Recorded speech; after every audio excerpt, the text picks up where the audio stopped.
Hey everybody, what's up and welcome back to today's video guys. And today guys, I'm going to be showing you how to slow down tempo in GarageBand. This is a very simple thing to do, so make sure to watch this quick and easy video till the very end and follow my steps correctly so you can make sure that this works the same for you and you can do this yourself.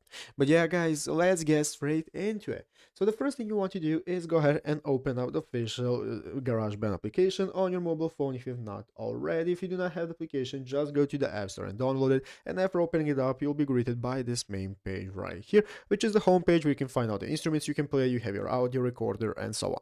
So let's go ahead and see how we can get started with slowing down the tempo of any of our songs and tracks. So I'm going to open up the audio recorder first. Then I'm going to open up this recording menu right here where we can get started recording if we need to. But what we can do is go right here into the upper left corner and click on the edit mode. It's going to open up this mixing mode right here where I can take a look at all the tracks that I have. So you can see I have my audio recorder vocals, my keyboard, drums that I have added, and so on. And now I can get started slowing down the tempo. So basically what I want to do to be able to slow down the tempo is go right here into the upper right corner and click the settings icon. So after clicking the settings icon, it's going to open up the settings of your track right here. And as you can see, one of the settings is going to be called tempo. So what you want to do is open up tempo if you've not. And after clicking tempo, as you can see, you can now slow down to your tempo to whatever you prefer. So go ahead and select the desired tempo that you want to use. And after that, just exit out and it's going to apply it automatically. And that's how you can slow it down.